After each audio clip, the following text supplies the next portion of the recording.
Sejam bem-vindos e bem-vindas a mais um episódio do E Aqui, o podcast que traz discussões relevantes sobre o impacto da inteligência artificial na comunicação, no entretenimento e consumo. Hoje nós vamos falar sobre o futuro da imagem em um mundo onde o real, o digital e o generativo se misturam.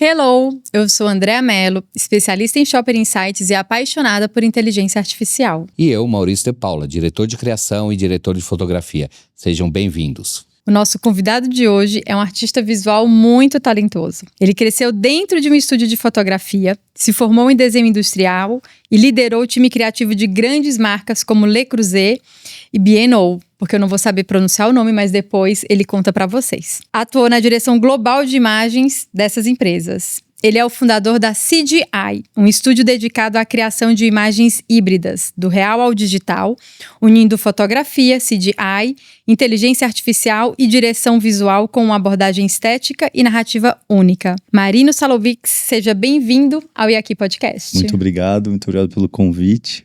Primeiramente, Dea, um prazer estar aqui. Vai ser demais falar um pouco sobre fotografia, luz e minha transição desde o CGI, da fotografia, AI e todas essas diferentes técnicas. Vou começar já pedindo para você, por favor, traduzir o nome da empresa que você trabalhou. Eu não sei falar o nome da B&O. Da B&O. Exato. Falei, não vou falar. Vou aqui pro Brasil, né? Vou só falar a sigla para eu não passar muita vergonha na abertura do episódio, né? Então, imagina, chama Bang & Olufsen.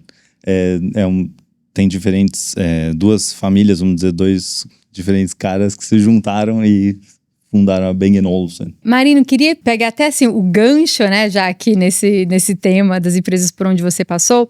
Queria te pedir para contar um pouquinho dessa tua trajetória internacional, por empresas tão grandes, até entender também o que te levou a fundar, né, teu próprio estúdio. Compartilha um pouco dessa jornada com a gente, por favor. Eu já quero saber de onde veio, antes, porque a história é fantástica. Da onde o Marino vem, né? Que é o estúdio do pai dele. Márcio Salovics, meu pai. Ele foi da Abrafotos, né? Diretor Sim. da Abrafotos, né? Admiro muito o trabalho dele. Agora também está trabalhando como luthier, né? As coisas sensacionais, né? Eu praticamente nasci no estúdio de fotografia publicitária do meu pai, Márcio Salovics.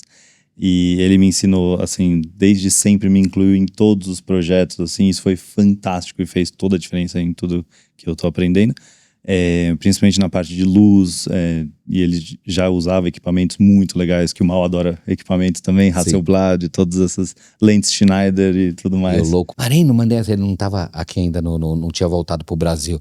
Teu pai não tem umas lentes Zeiss pra poder... Meu pai tem, mas não vai vender não, tá? Já adianto. Já, Verdade. Ele cuida muito bem do equipamento dele, como o Mal cuida também. E basicamente nasci no estúdio, comecei a me envolver em toda essa parte de imagem desde sempre, assim. Acho que eu já tive minha primeira câmera com 8 anos de idade ou até antes. A primeira digital com 8 anos, que eu me lembro, uma pequenininha com 0 ponto nada megapixel, uma tragédia. Sim. Depois disso, com 13 anos de idade mais ou menos, eu comecei a aprender CGI, que é Computer Generated Imagery, né, que é 3D basicamente, num software da Maxon, que chama Cinema 4D. ainda nem existia o Redshift, que é hoje o renderizador que a gente mais usa. E acho que foi muito importante que eu não consigo me especializar. Eu sei que muita gente fala, quando você não se especializa, você tenta aprender de tudo, você na verdade não sabe de nada. Concordo, nunca vou parar de aprender. Mas ao mesmo tempo me ajuda a resolver muitos problemas. Essa inquietude, né?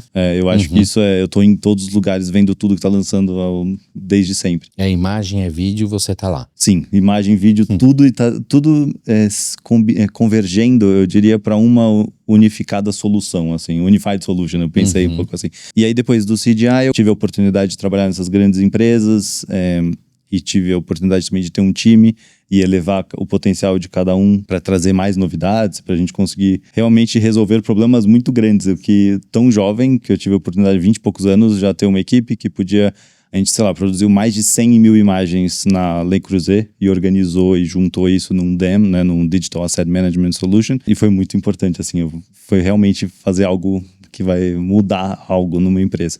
Isso foi muito legal. E aí depois, acho que, eu posso estar errado da data, mas perto de 2017, assim, já começamos a usar o IA. Era minha próxima pergunta, entender como a inteligência artificial entrou na tua vida. Ela, acho que entrou de um jeito bem sutil, assim, porque na Le Creuset, eu começo falando dela porque acho que foram os maiores projetos que eu fiz historicamente, depois teve a Bang & Olufsen, tudo, eu vou chegar lá. Mas a Le Creuset começou esse DAM, esse Digital Asset Management Solution, basicamente é um banco de imagens. E aí a gente tinha que indexar essas 100 mil imagens. E manualmente a gente fez até uns task forces, as pessoas ajudaram a gente a indexar, mas era um trabalho louco. E aí o próprio Bynder, que é a empresa, não tem problema nenhum falar, que é uma empresa parceira da Le Creuset, que foi genial, eles são localizados em Amsterdã, nos ajudaram a criar um sistema e depois eles implementaram para todos os clientes, porque eles são assim, eles começam, um ajuda o outro que vai ajudando e aí depois a plataforma fica para todo mundo. Perfeito. Com esses... Ou seja, todos os países vão lá e acessam. Com diferentes níveis de permissão, então era muito legal, assim, muito seguro, a gente sempre se preocupou com isso. Mas até, aí... Acho que até por uma questão de coleção, né? Vamos falar assim, de repente você vai acessar uma imagem que muitas das vezes você não tem aquele produto especificamente num determinado local, não? Você quer selecionar para as pessoas não fazerem besteira e para facilitar a vida delas, né? E achar rápido, isso que era o mais importante. Então esse uso da inteligência artificial nesse projeto não foi uma IA generativa, como tem sido muito discutido hoje em dia, foi uma inteligência artificial de machine learning para catalogar essas imagens. Exatamente, é um machine learning e primeiro eu só aprendi a mochila, vamos dizer, montanha, coisas que são super gerais e que eram fáceis de treinar, modelos e tal. Aí depois aí que entrou a inteligência realmente, acho que era reconhecer os produtos da Le Creuset e criar, por exemplo, espátula, tal SKU, e já criava e realmente começou a ficar inteligente. Isso foi uma das coisas que, eu vi IA, mas foi já uma coisa realmente que funcionou e ajudou a vida muito, assim. E era uma coisa que um humano fazendo, eu acho que não traria nada, as pessoas só estavam de saco cheio. Mesmo que as pessoas amam fazer certas coisas que uns odeiam, isso é um trabalho que ninguém queria fazer e a máquina só ajudou, acho que isso que é legal, né? E talvez até com uma incidência de erro menor, né? Total. Por ser um equipamento que humanos nós estamos sempre...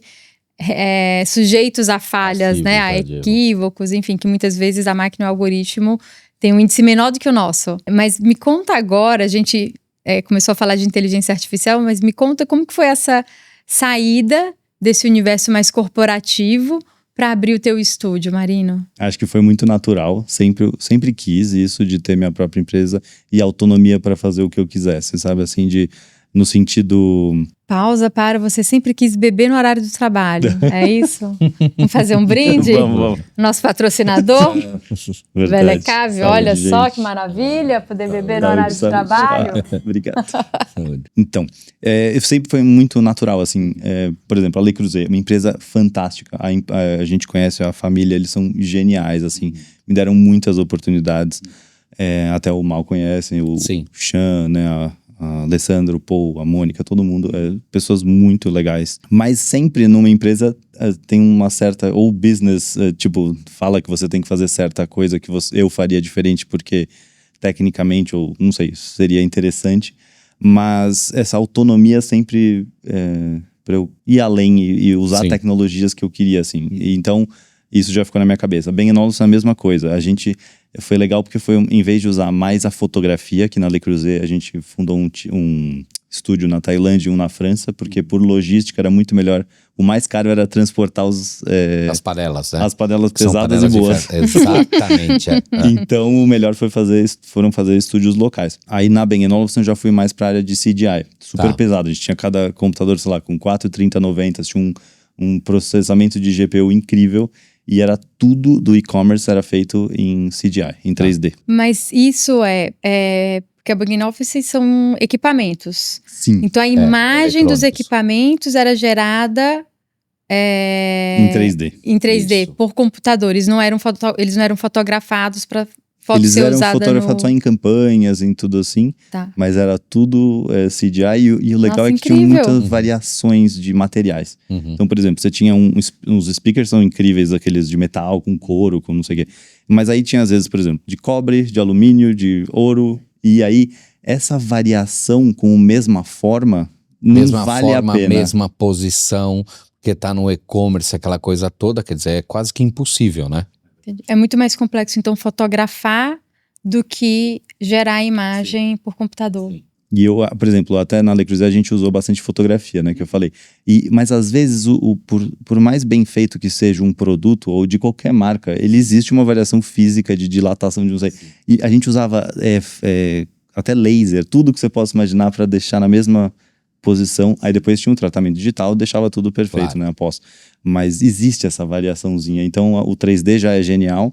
Existe um trabalho a mais que é a modelagem 3D, que o IA também hoje em dia já nos ajuda, por exemplo, você escaneia ou tem várias formas e já consegue, ou até generativo de modelo 3D e já gera também, né? Uhum. Então tiveram várias facilitações que foram entrando nas nossas vidas de jeitos diferentes, assim. Aí queria te pedir para dar uma decupada nesse assunto, porque para quem é leigo, e aí como eu em relação a esse assunto, quando a gente fala do uso da inteligência artificial nesse universo de imagens, a gente tende a conectar isso só com as ferramentas de inteligência artificial generativa. Uhum. Porque é a grande mágica que a gente vê acontecer e ser divulgado hoje no mercado, e também por serem ferramentas muito intuitivas, que hoje qualquer pessoa consegue entrar num Leonardo, num ChatGPT e gerar imagens. Uhum. Mas existem muitas outras aplicações, outros recursos. Queria te pedir para comentar um pouco dos diferentes usos que você faz hoje. Eu acho que é uma parte muito legal, porque hoje em dia tem tantas ferramentas, como vocês ouvem mesmo aqui, cada uma das pessoas. Inclusive, parabéns pelo podcast, que é genial. Eu ouço diferentes pessoas, diferentes áreas, é muito legal. Que às vezes até você ouve uma ferramenta, você vai lá buscar, e é interessante, e acho que até eu estava comentando com essa coisa open source que tem, né, no mundo da tecnologia, de coding e de coisas que as pessoas compartilham, não importa se compartilhar a ferramenta, desde que melhore o sistema do mundo, né? Acho que isso é muito legal. Hoje o Marino vai abrir a maleta dele de segredos e toolkits para mostrar pra galera as imagens maravilhosas que ele gera. Então, já adoraria, peguem adoraria. caderninho, caneta na mão, ou então saquem o celular para anotar as dicas. Eu faço tudo com caneta Bic. Claro, o que eu puder compartilhar, acho que a maioria das coisas é gerar um workflow que seja adequado para cada uma das pessoas. Hoje em dia, acho que não é um problema, mas eu estou usando tantas diferentes ferramentas. Por exemplo, uma coisa muito básica, que é tirar pelo. Você faz uma foto de uma guitarra, que meu pai, inclusive, voltando ao assunto, que ele, hoje em dia, é luthier. Também constrói guitarras e corpos elétricos, vamos dizer. E aí ele, por exemplo, registrando essas guitarras, tem aqueles pelos normais, né, de estática, e aí para que tirar... fica na nossa roupa, Exato, né? A gente compra aquele rolinho adesivo para muito tirar. útil. E às vezes até moaré e tudo, mas aí já é uma outra discussão. Mas esses pelinhos, por exemplo, é um trabalho manual, de repente estou exagerando, mas sei lá, 3 dias de trabalho de um bom tratador de imagem, tirando os pelinhos malditos no Photoshop. Que odeia fazer, é uma coisa que não tá agregando nada na vida da pessoa. E hoje em dia, você vai lá, usa um modelo que já tá pronto, tem até ARMS, que é um dos Retouch for Me, por exemplo, é uma das soluções que funciona tanto dentro do Photoshop ou um standalone, assim, e você gira, já tá treinado pro micro pelo, médio pelo máximo, você só escolhe uma coisa dessas e pronto, ele em menos de 20 minutos, porque tem um certo processamento. Claro, sim. Você pode usar até cloud ou você pode usar o seu GPU local. Isso. E resolve o problema e não tá matando ninguém, tá tirando o trabalho de alguém, possivelmente parte, etc. Uma discussão maior. Mas isso só vejo que é meio que evoluir ou desaparecer em certas áreas. Então sou super a favor de todas essas tecnologias geniais. E o mais louco, talvez eu esteja me estendendo um pouco, mas eu não tenho medo do AI, do jeito que tá vindo, porque se você entra, como antes você entrava num fórum de fotografia, ou naqueles blogs ou aquelas coisas, você via milhões de pessoas amadoras pondo fotos que muitas vezes, esteticamente, eu sei que não existe horroroso ou bonito, quem sou eu pra falar, mas tipo, na análise eram coisas assim muito fora de qualquer padrão estético ou de qualquer coisa interessante, era uma tragédia. E você entra... Não consigo. É verdade. Era bonito, só que feio. Eu tentei falar de algum jeito que ficasse melhor. Adorei uma tragédia. Era bonito, só que feio. Muito bom. Porque não tá nem contando nada, não tem um storytelling, não tem, como é que eu posso dizer? Nem tecnicamente é interessante, nem quer dizer nada, é só uma coisa fora de tudo. E se você entra hoje você entra no Midjourney, ou você entra em qualquer uma, vai na parte aberta que mostra o que as pessoas estão gerando, né? Naquele caos, vamos dizer. É a mesma tragédia. Então, acho que precisa ainda da curadoria e da visão de cada pessoa e o que ela quer dizer. Então, a gente não vai sumir. Talvez a gente se transforme, mas não vai sumir. Vou pegar agora aqui, puxar um pouco mais esse fio, né? Que você falou aqui do uso da inteligência artificial para tratamento de imagem. Então, não necessariamente criar uma imagem, mas você produz imagem, fotografa. E hoje a gente sabe que a maioria das imagens passam por essa etapa de tratamento, a imagem publicitária, que vai para a campanha. Outro uso que a gente precisou fazer, inclusive, tentei ajudar o Mal, mas de forma catastrófica. Qual foi a palavra que você usou? Tragédia. Tentei ajudar o Mal de forma trágica, com upscaling de imagem. Isso é também fantástico. Então, vou só aqui explicar para quem não sabe, né? Upscaling é quando você tem uma imagem que o tamanho dela tá pequeno, ela tem uma resolução muito baixa, você precisa dela em alta resolução. Mas o melhor de tudo foi o Mal, precisa da foto em alta. Tem que pedir a foto em alta. Eu, não, deixa que eu resolvo, não vou pedir em alta não. Vou lá e mandei. Aí o Mal, ainda não tá em alta. Eu, vou ter que agora ir atrás de outra ferramenta, deixa eu testar aqui. Só que, de novo, sou eu leiga, porque eu não trabalho com imagens. Mas estava eu navegando pelo universo das ferramentas freemiums. E fazendo coisas trágicas. Você fez uma coisa trágica maior. Não, e chegou umas coisas meio assim, eu falei, Aí, na segunda que ela mandou, eu falei, Dé, o que você tá aprontando aí, né? E eu ainda na inocência, nossa, Mal, você percebeu que eu tentei usar IA pra resolver? Um arquivo gigantesco. Mas antes, o legal é que antes, até pra aumentar a tragédia, já era difícil, né? Sim. Não faltava informação. Hoje em dia, aí usando como o Mal falou, um Magnifique, um refinador, ou alguma coisa, ele traz detalhes assustadores que você nem via que existiam. Exato. E eram necessários. Sim. Então, muito louco. E a evolução das ferramentas, né? É num espaço muito curto de tempo, né? Toda semana lança alguma coisa, todo dia, é muito louco. As próprias ferramentas mudam, né? O tempo inteiro. Até te pedi um pouco para compartilhar como que você navega por esse cenário, porque a gente está diante de um momento em que hoje a melhor ferramenta para determinada função é uma, daqui a uma semana outra ferramenta passou na frente, ou sai uma outra funcionalidade que de repente desperta o interesse por uma ferramenta que não tinha tanta utilidade ou não tinha tanta qualidade. Como que você navega por esse cenário, Marino? Eu acho que, inclusive a CGI, né, que é essa empresa que eu fundei de imagem, a ideia é criar não só serviços de imagens, com todas as diferentes técnicas, mas também criar workflows que facilitem a vida das pessoas. E aí, quando você me pergunta, tipo, por exemplo, existe uma outra ferramenta para fazer a pós-produção de pele de modelo. Aí, porque eu mencionei antes a que tirava pelinho, né? Aí você vem com uma outra que chama Evoto, se eu não me engano, depois eu mostro pra vocês. Sim. Inclusive, gostaria de mostrar uns cases, assim, para vocês, de todos esses assuntos que eu tô mencionando, acho que na tela a gente pode trazer. Sim. E aí, o problema é que existem agora tantas frentes que pro workflow também tem que pensar nisso, né? Perfeito. E eu tento sempre tentando responder a sua pergunta, a pré-produção, produção e pós-produção, tanto nas imagens de still quanto nas imagens motion, eu tento pensar desse jeito. E eu tento ver o que overlap desses softwares e tento reduzir ao mínimo possível. Tanto por custo, né? Porque você tem... E tanto porque o workflow de tempo e de chatice, Sim. né? Na nossa vida. Eu tento sempre trabalhar com o maior número de informação possível, mas tem uma hora que é mais interessante trabalhar com ela, com a imagem pequena e depois refinar, e depois upscale para o uso das pessoas. Também não adianta trabalhar com imagem gigantesca para uma coisa que não é necessária.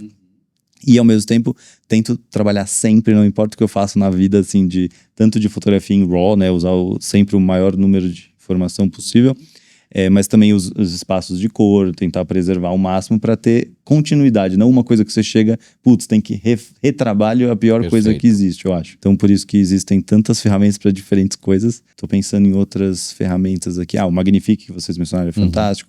Tem o FreePic, tem o Visual Electric. Eu acho que esses são assim, bem úteis.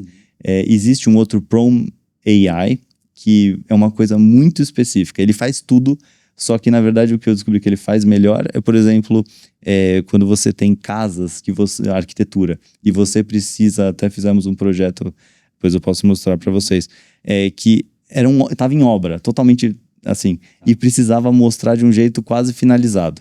Poderia fazer isso em CGI, podia usar um LiDAR, podia usar alguma coisa, reconstruir, remodelar, fazer luz, existem diferentes renderizadores, V-Ray, existe um monte de diferentes técnicas. Mas a gente acabou pondo em AI, ele escolheu, você treina, né, um pouco para falar a luz que você quer. Perfeito. O estilo, mas acaba saindo uma coisa super fantástica em uma tarde. Tá. Isso foi uma coisa que você pegou essa imagem, que ela estava em obra, trouxe pro aplicativo e começou a trabalhar em cima dessa imagem, seria isso? Isso, ela como base, mantendo as linhas, mantendo as perspectivas. Era um ambiente que tinha que ser aquele ambiente, o mais real possível. Mas nesse jeito resolveu, que era só para a pessoa visualizar, resolveu o custo muito menor. Acho que isso que é o grande lance. Eu acho muito interessante essa elasticidade que a gente passa a ter quando a gente entende mais, que não é ou a imagem é real ou não é. Mas eu também me pergunto, do ponto de vista de marca, quais são as aplicações possíveis que eu tenho aqui, porque eu acho que é isso. Hoje, quando uma empresa, antes, quando precisava de uma imagem, contratava um fotógrafo, pronto. Sim. Hoje, quando a empresa te contrata, quais são as possibilidades que ela tem na hora de produzir imagens pro portfólio dela? Porque aí é isso, acho que ela passa a ter acesso a todas essas zonas cinzentas, né? E essas hibridizações na concepção da imagem. E aí o meu ponto de vista do consumidor não tenho resposta, mas agora eu já me questiono a mim mesma, que é, poxa, se eu vejo uma imagem que foi gerada por inteligência artificial e eu identifico, aquilo não tem tanto um compromisso com o real, porque ele foi idealizado, houve o máximo de aproximação possível, mas não é o objeto real que está lá. Agora, se é uma imagem híbrida, e por exemplo, eu tenho uma imagem real que ela tem baixa resolução, eu uso inteligência artificial para aumentar a resolução dela. A IA vai trazer informações que não estão ali. Então, eu parto de uma imagem real, mas o final não é necessariamente 100% real. Eu já não sei mais como interpretar. Então, eu já me perdi. Eu acho que o Marino tem como responder isso. Se não tiver... eu falo meio que sim e não. Sim e não. Porque às vezes você usa de referência já uma imagem criada em AI que era criada numa AI. Você perde, acho que o que vira real é o que a gente tem na nossa cabeça, que é o real e as referências, e deixa aquilo aceitavelmente, esteticamente real. Mas acho que a gente vive nesse mundo físico e digital, a gente tá nesse grande bolo, a gente não vai deixar de ser físico ainda. Então é interessante, eu acho que você perguntou no processo inteiro, até o Mal perguntou, acho que só agregou, lógico que tem coisas incríveis, mas tem como você facilmente cria muito mais conteúdo. Acho que os clientes, né, eles acham que você pode criar o infinito com o mesmo valor, custo, né, pelo mesmo... Acho que existe isso também. E às vezes até a gente vê assim, um pouco da... eu não quero entrar ainda nisso, mas assim, da desvalorização que você comentou, né, ou de ser não tão real, mas depende muito como você utiliza, né, a inteligência, né, e com qual finalidade, porque, no caso que eu vejo muito do caso do Marino, voltado muito, né, das duas companhias que você passou, que estava voltado muito na questão de produto inicialmente, lógico que depois tinha a questão das campanhas, já se tem uma base, uma referência, né? Eu acho que o uso tanto, né, do 3D, né, que é o CGI, a questão da inteligência artificial, é muito mais para poder ganho de qualidade, ganho de tempo, volume também, né, de produção, porque quando a gente fala dessas companhias, você tem uma produção gigantesca, né, de imagem nesse sentido, E deixar né? viável, né? Tem coisas que eram inviáveis, assim. Tá. Por exemplo, Deixavam de se fazer determinadas coisas por uma questão de custo também, não é isso? também, nem entrando nas empresas. Eu ia Perfeito. trazer mais um exemplo, assim, mais recente. Que, por exemplo, a gente precisava fazer a capa junto até com meu pai, a gente fez esse projeto. Uhum. A capa de um cliente que já temos há anos. E era uma imagem de fundo de uma represa, vista de baixo, uma câmera abaixo. Fazer em CGI aquilo em 3D seria um grande problema, porque tinha caustics, tem um monte Sim. de coisa que aí a gente acabou gerando Inteligência puramente artificial. em inteligência artificial. Teve um pouquinho de pós e finalizou uma coisa que demoraria mais de uma semana, ou dependendo de muitos fatores. Foi uma coisa super rápida. Clima. Uhum. Então, isso é um exemplo. O outro exemplo, voltando mais para essa realidade, essa flexibilidade da estética, assim, a gente, inclusive, junto com a minha esposa e uma marca chamada Mixa, de uma amiga nossa, a gente acabou fazendo fotos de uma modelo pro lançamento da marca, que é de roupa. A gente fotografou e aí depois a gente recebe uma mensagem no Instagram da modelo perguntando: nossa, você me passa essa foto? Só que tinha sido uma foto que não era uma foto. Uhum. Ela nunca tinha vestido aquela roupa, ela nunca teve naquela luz, porque a gente criou um pack de fotos e depois em IA a gente treinou o modelo da modelo, o modelo da roupa, por exemplo, esse é só um exemplo. Sim. E a gente expandiu, em vez de entregar, tô chutando números, em vez de entregar 50, a gente entregou 120. Então, essa imagem que ela queria, ela nunca passou. Isso meio que bugou a minha cabeça. Porque a modelo nunca teve naquela roupa e achando que era uma foto que a gente tinha tirado. Bom, eu sei que a Déia vai entrar agora nas questões éticas, mas tudo bem, vai lá. É um ponto que me preocupa, Marina. Eu tenho, acho que, em relação a esse aspecto, né? E por isso acho que eu trago tanto essa busca de entender, né? Como navegar nesse universo em que cada vez mais as imagens que são artificiais em algum aspecto, seja por terem sido manipuladas ou por terem sido geradas, alcançam uma qualidade muito próxima das imagens reais. Porque aí isso traz desdobramentos positivos de aplicações, como por exemplo o que você trouxe. Nossa, eu consigo expandir meu catálogo de conteúdo. Mas a gente tem desde layers de negociação de contrato, Sim, que fico me perguntando, por exemplo, será que essa modelo autorizaria uma imagem dela com essa roupa naquela posição? Porque eu acho que isso é algo novo. Sim. Então a gente, né, como que os contratos são feitos? Porque acho que tem o lado do contrato e tem também o lado do consumidor. Que aí do lado do consumidor é uma interpretação completamente subjetiva.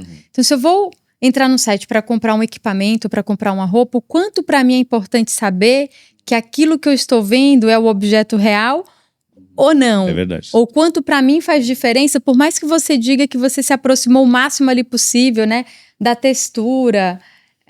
Porque é isso, é a subjetividade do se sentir ou não enganado. A gente teve toda essa discussão com o Photoshop lá atrás, com as fotos das mulheres na Playboy. Playboy, nossa, todas enfim, mas foi uma discussão que a gente teve lá atrás, que adormeceu, mas que eu sinto que de novo ela vem à tona. E até mentalmente criam-se pessoas tão perfeitas na estética que não existe aquilo. Sim, e aí eu acho que eu ia falar isso, eu fico deprimida toda vez que eu me olho no espelho. É uma coisa assim, olha, terrível, né? Eu fico me perguntando, gente, cadê aquele delineado maravilhoso? Cadê aquela bochecha marcada?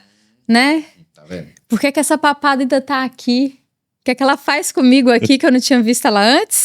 Na realidade, o pessoal tá me vendo aqui, eu já tenho uns 78 anos, né? E nem tô aqui, eu nem tô aqui. Com essa cara de 53, né? Então... Quero pegar um gancho nessa tua última fala, né? Que você comentou do impacto positivo da tecnologia para conseguir fazer mais com menos equipes ou coisas que antes nem seriam possíveis em determinados prazos. Diante dessa facilidade que a gente tem agora com os recursos tecnológicos, e aí vou endereçar principalmente com a inteligência artificial, em que a gente consegue criar as imagens, e dirigir essa criação, quando a gente tem um bom profissional, em que contexto se justifica um investimento em fotografia ou em que situações você capturar a imagem real em vez de partir da imagem sintética? Muito boa pergunta. E vou tentar agregar a essa pergunta uma outra coisa que o Mal falou, que antes, né, até eu tive a oportunidade de participar com revelação física, né, no estúdio do meu pai e tudo. E aí, em 2001, ele transitou para fotografia back digital. Sim. Que um back da Kodak, por exemplo, da Phase One, se eu não me engano, ou da Kodak, agora não sei, o primeiro. Que usava atrás da Hasselblad? Isso, exatamente. Aquilo já foi uma transição, foi uma coisa, assim, incrível. Ganho de tempo, economia financeira também, né? É verdade. Era uma coisa muito... era muito caro, né? O valor era bastante caro para a época, né? Traduzindo. Comparado com carros, não era um valor de um carro, era carros. Era tipo $50 mil, $100 mil, um back ou mais, né? Não sei quanto exatamente. Me conta o que é um back, por favor. Back digital é como se você estivesse usando um back de um mal pode... Não é o back que você tá pensando, não, né? Não, eu nem tenho esse repertório. Eu só fiquei curiosa porque eu nunca ouvi essa expressão antes na minha vida. Eu vou deixar ele falar aqui. Não, mas ao invés de usar o filme, por exemplo, eu tô usando um cromo, uma coisa, você, com a prata, antigamente, algum tipo de... Como se fosse o CMOS de hoje, de uma câmera digital, tentando traduzir de um jeito mais... É onde você absorve, registra as imagens digitais. A imagem, só que já era digital, não era usando um... Você trocava basicamente Tirava o filme... E você encaixava um módulo que ele era o sensor. Um sensor, exato. E aí ele captava a imagem digital. Sim, porque na realidade não era precisava ter o filme, revelar. Exato. Ou seja, precisava passar você tem a caixa, ali na caixa você tem um filme que está encostadinho ali, tá? Das câmeras antigas. Então você removia essa caixa, que é como se fosse uma caixa preta para não deixar a entrada de luz. Removia isso, era basicamente do mesmo tamanho, um pouquinho maior, que você encaixava. Eles fizeram próprio para isso, exatamente, né? Você ia lá, travava e transformava a câmera analógica na digital. Em digital, tá? Existe até hoje, né? Hasselblad continua lançando hoje tanto os eles decks juntaram, quanto as né, máquinas. H6D, que é uma câmera fantástica de mais de 100 megapixels, 200, Isso. Que já é acoplado, né? É que eles relançaram agora, né? Você viu? Tem a 907X também, que é linda, que é como se fosse um backzinho. É antigazinha, é muito doido isso. Eu sou um apaixonado por isso também. A gente interrompeu o seu raciocínio, Marino, desculpa. Imagina, eu que comecei a viajar, né? Voltando, né? Quando que vale a pena fotografar? Eu acho que ser fidedigno, você precisa de uma certa fidelidade que treinar um módulo, por exemplo, ou alguma coisa, você não chega no AI, naquilo que você quer. Por exemplo, uma roupa, às vezes você quer uma coisa... Por exemplo, modelar essa roupa em CGI, acho que existem pessoas incríveis que conseguem. Existe, lógico, que tem softwares que eu não me lembro o nome agora, que você consegue fazer a roupa, fazer essas coisas fluidas. O movimento do tecido, aquela coisa toda. Exatamente. Você consegue as texturas. Hoje em dia tem scanner, dá para entrar em milhões de assuntos. Mas eu acho que quando você quer essa precisão de um certo... vale a pena fazer numa fotografia. Acho que ainda vale a pena em muitos casos. Você vê algum projeto, Marino, que o cliente chegou te pedindo uma solução e de repente, entendendo melhor a necessidade dele, você chegou em um outro caminho? Fico imaginando isso, porque a gente é refém também dos nossos repertórios. Sim. Então, como eu comentei antes da nossa conversa hoje, né, sempre olhava para as imagens de uma forma muito polarizada. É real ou é sintética? E a gente tem uma zona cinzenta gigantesca ali no meio, com uso de IA, inclusive. Então, eu fico me perguntando, você que tem todo esse arsenal à tua disposição, mas o cliente muitas vezes chega só com o repertório dele, né? Se teve algum caso em que o projeto desembocou de uma forma diferente do que ele tinha imaginado. Eu acho que um caso muito bom, eu até ia falar esse antes, mas acabou, ótima pergunta. A gente fez, junto com a Cris, minha esposa, a gente fez um trabalho para Duda Bradley, que são joias, são muito legais. Inclusive de prata, e tem coisas de ouro, tem pedras preciosas, mas esse caso era um brinco de prata. E aí a gente escolheu fazer foto, porque, vai fazer em AI, ficou os primeiros testes, partindo de onde a gente partiu, não ia ficar uma coisa. Mas o que a gente fez? A gente acabou fazendo as fotos. As fotos basearam-se para fazer vídeos dos vídeos e das fotos juntos, a gente treinou o IA suficiente para criar mais conteúdo. Perfeito. E aí, no fim, ela gostou mais das imagens estilo criadas em AI, que não tinham nada a ver com o que a gente... Mas foi fantástico, tipo, criou... inclusive era com água, e água Ou é uma seja, coisa... você percorreu um caminho, Nossa. né? Um caminho Gigantesco, de investigação, meio Sim. que testando, porque tem coisas que... Eu sei que a gente tem que saber qual botão apertar muitas vezes, mas acho que nessa investigação acabou criando uma coisa muito mais legal. E com água, né? Que é um elemento que tanto para fotografar tem sua difícil. Complexidade, e CGI você tem que treinar fluidos, partículas, e é um custo absurdo. Na realidade, eu acho que é assim, né? Quando você fala de líquido, para os 3 processos é difícil, É verdade. não é? É verdade. Qualquer um deles. Você falar da fotografia, você falar do 3D e você falar da inteligência artificial. Ainda é uma coisa, ó, você vê, a gente tá falando de processos, entre aspas, né, evolução do outro. E até agora É verdade, ainda... todos são complexos, mas o IA, em termos disso, resolveu muito mais interessante. Tá. Era um brinco caindo num líquido, por exemplo. Perfeito. Inclusive, traz um assunto interessante. Ah, Que, lógico que essas ferramentas que a gente fala de IA são muito interessantes e pré-prontas, né? perfeito.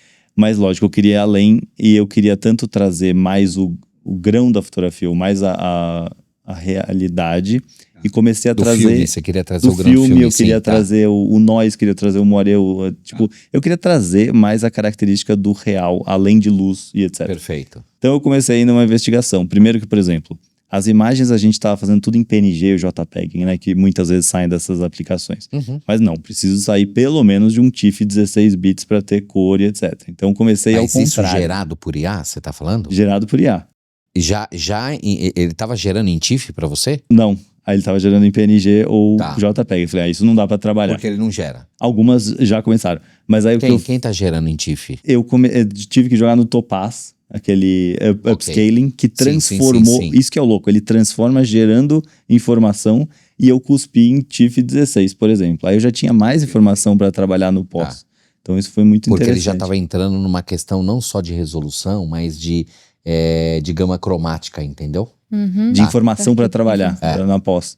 Não, e eu gostei muito desse exemplo que você trouxe do brinco, Marino, porque eu acho que ele lança a luz a um ponto bem interessante. Quando a gente olha para a IA, por conta da velocidade, a gente tende a querer respostas muito rápidas, muito práticas. E você trouxe uma jornada de experimentação, quase como um fazer artístico, de experimentar com aquela imagem, experimentar processos diferentes, para ver onde você ia chegar ao longo dessa jornada. Você não necessariamente sabia qual era o ponto final, mas você se pôs nessa jornada de experimentação e de teste, que muitas vezes os profissionais não se dão esse tempo com a inteligência artificial, porque querem o hack, querem a coisa instantânea, querem resolver rápido e não embarcam nessa jornada, que é a jornada que talvez leve à solução inimaginável, né? A solução mais criativa, ou a solução que termina sendo a melhor. É quase uma direção de arte, direção criativa ao vivo, porque tem esse tempo, né, de experimentação, de tipo, eu ficava na Bang & Olufsen, participei bastante da direção de arte e direção criativa de campanhas ou de lançar um produto novo. Tinha esse tempo de investigação, lógico, tem como toda, né, como o Mal sabe muito bem, e é um jeito diferente que eu já tô pensando com a mão no piano, assim, e testando e cuspindo coisas, e é muito rápido, voltando à velocidade. Marino, seguinte, queria te pedir para compartilhar um pouco da tua visão com os profissionais que ou estão iniciando agora a jornada nessa área de produção de imagens, ou profissionais que já atuam, mas ainda não abraçaram a inteligência artificial, né, tão fortemente. Que habilidades você acredita que vão ser cada vez mais valorizadas de nós humanos, né, das pessoas, nesse cenário em que cada vez mais pessoas e máquinas trabalham em conjunto? Sim, eu acho que essa curadoria, a visão que cada um já tem, isso daí é muito importante, né, e vai sempre ser valorizado, porque dá para treinar, mas não sei, é muito complexo. Que eu estava até falando antes das ferramentas. Existem muitas dessas ferramentas prontas, né? E também a gente tentou ir pelo caminho do Stable Diffusion, criando aquele Stable Diffusion UI, que é como se fosse node-based, né? Com nodes, e você precisa do processamento local por GPU. Você pode até contratar uma render farm para usar o GPU, tudo. E aí você usa esses nodes para você mesmo treinar ou usar módulos, né, de tipo Flux ou coisas que já existem em algumas ferramentas, mas você consegue customizar. Então, eu acho que para as pessoas que estão começando, é muito interessante tudo isso, mas é tão complexo que talvez as pessoas, como uma pessoa que vai aprender Houdini, que é um software 3D de partícula, de tudo, ou SolidWorks, que é um software completamente diferente para desenho industrial, tudo, são tão complexos e tão difíceis que você olha, primeiro, tem pessoas que entram e se aprofundam, mas tem pessoas que já, tipo, e desiste. Ou tentar algo que é só tentar, por exemplo, criar uma certa imagem no Midjourney, só tentar escrever lá, ficou uma tragédia, usando a palavra de novo, e já desiste, ou isso aqui não funciona, isso aqui não é pra mim, não sei. Eu acho que investigar, por exemplo, no comecinho, né? Midjourney, fantástico, nossa, pode gerar alguma coisa. Aí jogar no chat GPT para falar a mesma linguagem do Midjourney. Então, por exemplo, chat GPT, act as a prompt engineer, né? Me ajuda a criar um prompt para falar com tal ferramenta. Eu sei que isso é super básico, desculpe até para as pessoas. Não, mas eu acho incrível, porque eu acho incrível porque às vezes tem pessoas que travam e não sabem por onde começar. Aí a pessoa vai lá, né, com a ajuda do chat GPT, que é fantástico para milhões de funções que todo mundo aqui conhece, volta no Midjourney e vai ver uma diferença absurda. Perfeito. Aí depois o próximo estágio, acho que é ir customizando os prompts, entender o que aquilo gerou aquilo e mudar. Você tem tantos... Por exemplo, até no FreePic você pode, que é outra plataforma como se fosse um Midjourney, né? Você pode ir lá e treinar um objeto. Então, eu quero que tenha essa garrafa de vinho em todas as imagens que eu vou criar a partir de agora. Aí você treina o modelo. É aquela ferramenta que viralizou com o pinguinzinho, com que você ursinho. consegue inserir outros elementos. Não tenho certeza, não sei. É FreePic. É isso mesmo? Desculpa se eu Você consegue criar vídeos. Não lembrava do pinguim. Então a gente pode capturar um vídeo aqui do podcast e inserir, sei lá, o Pikachu caminhando por aqui, colocando mais vinho nos nossos copos. Show. É isso mesmo. Você treina um objetinho, ou você treina uma pessoa, que é aquele negócio da modelo que eu te falei, e aí você vai aos poucos deixando mais customizado, mais complexo, mais a sua cara. E trocar pequenas palavras às vezes faz toda a diferença. E acho que a grande dificuldade para mim do IA foi a consistência.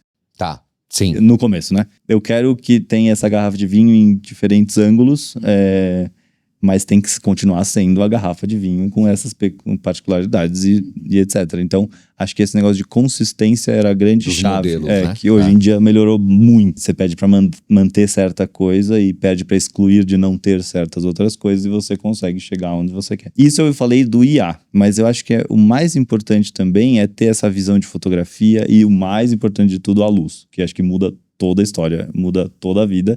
De tudo, pra mim, eu sempre fui apaixonado por luz e faz a diferença em tudo que eu já fiz, assim, e é muito legal. Agora, tem uma coisa que eu acho muito legal, eu já destaquei, eu vou destacar de novo, porque eu acho que esse é um ponto de vista muito interessante de chamar a atenção para quem escuta a gente, acompanha a gente aqui, porque pode trazer uma grande contribuição para a evolução de todo mundo em conjunto com a IA, que é essa tua visão de experimentação. E aí, quando você fala da luz, me remete muito ao trabalho do Maurício aqui no estúdio. Que é muito experimental. Coloca a câmera num lugar, coloca a luz em outro, depois testa, muda um pouquinho a luz e você vê como fica na câmera, um pouquinho para a direita, um pouquinho para a esquerda, com rebatedor, abre só um pouquinho o obturador, fecha. Tem uma dinâmica muito grande de experimentação antes da gente chegar nessa posição aqui. Que vai com as mudar câmeras mais em como depois, estamos. Mas ele experimenta muito antes. E que você traz muito essa tua visão em relação à inteligência artificial. Mesmo esse passo a passo que você deu agora, coloca o prompt, depois leva para lá, aprimora, depois muda uma palavra, muda outra. Então, que as pessoas se permitam experimentar, testar, fazer pequenas mudanças para descobrir, quase como se fosse o trabalho de um cientista. Né? Mas aqui, quando vocês falaram da luz, me remeteu muito ao fazer físico mesmo. Que no virtual não é tão... É instantâneo o que a ferramenta faz, mas que para chegar numa boa qualidade não é instantâneo. É também um fazer artístico e de lapidação e de experimentação. E o jeito que a pessoa, às vezes não funciona escrever. Eu sempre fui péssimo na escola, eu sempre fui péssimo de escrever, não é a minha linguagem, é a imagem. Só que eu tenho que passar por esse processo, ou não.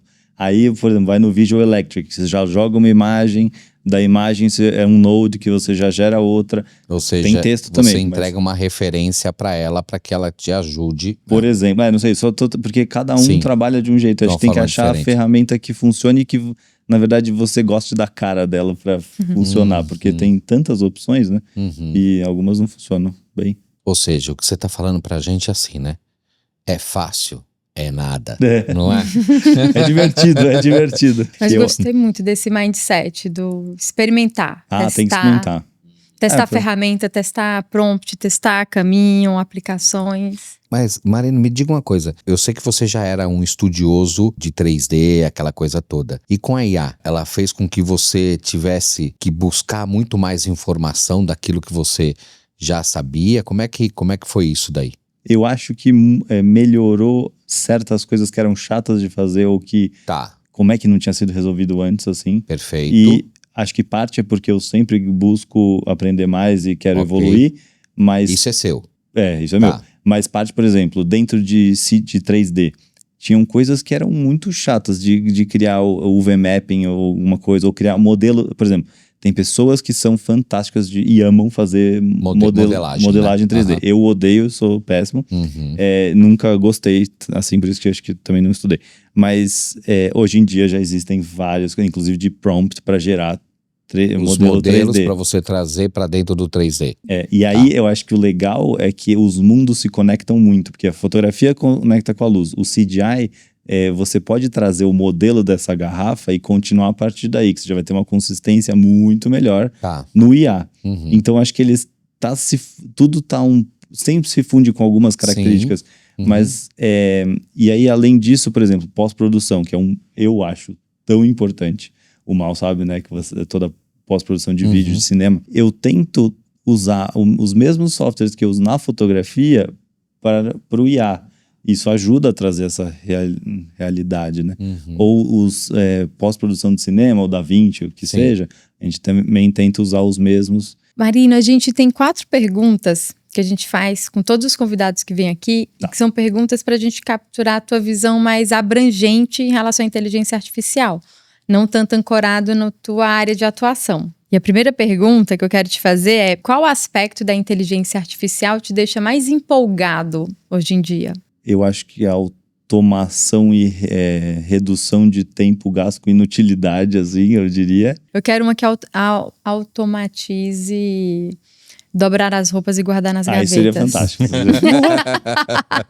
E uma IA que você gostaria que existisse no futuro, mesmo que a gente não tenha essa tecnologia hoje? Eu acho que a evolução de um assistente, já existem assistentes, né, e operadores por exemplo, o OpenAI tem ferramentas disso que você tem funcionários digitais, né? Que você poderia ter um time de 5 pessoas digitais, cada um executando. Eu acho que isso precisa melhorar de um jeito absurdo, porque a fluidez que a gente se comunica com o computador para fazer, por exemplo, prompt. E ele aprende de livros, porque é o jeito mais barato que tinha, e depois com imagem, ainda não chegou naquele nível que acho que vai chegar. Inclusive, eu tenho um amigo que trabalha na World, que fez aquelas bolas que capturam íris, né? Que na verdade não captura íris, só gera um código. E é fantástico o jeito que eles pensam. Tudo vai evoluir de uma forma mais... É muito ruim ainda você falar com nada contra a Alexa ou com qualquer uma dessas, mas ainda... Ela vai te xingar daqui a pouco, Eu tá? sei, só tá ouvindo. Mas assim, é muito... Você fala uma coisa, você tem que falar certas coisas, você nem sabe quais são as funcionalidades realmente, que ela não tá uma coisa fluida e orgânica. Acho que tem que melhorar a comunicação, acho que é a chave de melhorar entre todas essas plataformas e reutilizar trabalho, que acho que é a melhor coisa que eu vejo.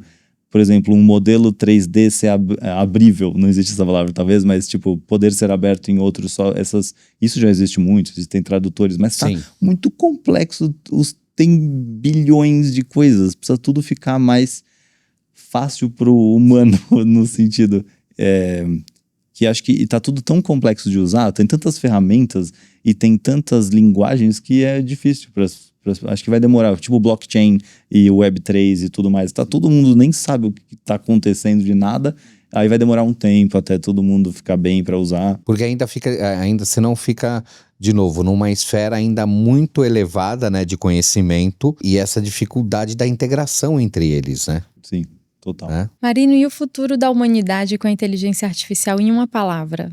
Por incrível que pareça, estabilidade. E num mundo onde as máquinas são capazes de fazer muitas coisas melhor do que a gente, o que é ser verdadeiramente humano? Eu acho que as sensações, né? Isso até existem máquinas que tentam trazer sensações ou remotamente te passar. Uma pessoa faz um movimento aqui, ela faz um movimento lá e você parece que tá engajado. Mas acho que não chegamos no sentimento, né? Muito complexa, né? Mas adorei o bate-papo, Marino. Eu também adorei, muito obrigado. Quero te agradecer pelo tempo, pela presença aqui, por compartilhar um pouco da tua experiência técnica, mas principalmente a tua visão sobre a IA aqui com a gente. Muito obrigado, Débora. Muito obrigado, Mal. Foi muito bom o convite, Marino, muito confortável, muito gostoso. Cara, obrigado mais uma vez. O vinho tava muito bom, obrigado. Aproveitar para agradecer, não é, Sim, gente? vamos Nossos fazer patrocinadores, tchim, tchim. ó. Agradecer a Belecave Obrigado. por nos permitir beber no trabalho. Mais uma né? vez. Sempre quis fazer isso. Saúde. Obrigado. Tá vendo? E quem diz que a gente não tá trabalhando, diz que é possível. Agradecer também a Artesania Choripan e agradecer a Apengás. Vou aqui fazer mexendo do meu sabor preferido, que é o de capim-limão. O meu é o maracujá. Eu quero provar o maracujá. Precisa relaxar, né, Mal? Aí Sim. dá um... Pra eu ficar calminho. Inclusive a CGI, né, a empresa de imagem, eu vou deixar o contato aqui que o Mal falou. Qualquer dúvida, qualquer coisa que vocês tenham dos assuntos que a gente conversou, vai ser um prazer comentar e adicionar alguma informação. Se precisarem de alguma coisa relacionada à imagem, estamos aqui. É isso aí. Obrigada, Marina. Obrigado, gente. Marina. Obrigado pelo convite. E nosso muito obrigado a você que acompanha a gente aqui, acompanha o conteúdo. Deixe seu like, se inscreva no canal. Também, se você gostou do conteúdo, da discussão e das provocações, encaminhe esse episódio para quem você acha que também vai curtir ouvir esse bate-papo. O meu muito obrigado e até o próximo episódio. Este episódio do podcast E Aqui foi apresentado por Andréa Mello e Maurício de Paula. Produzido pelo estúdio 1338. Com roteiro criado por Andréa Mello e ChatGPT. E locução em off gerada com Eleven Labs. Até o próximo episódio.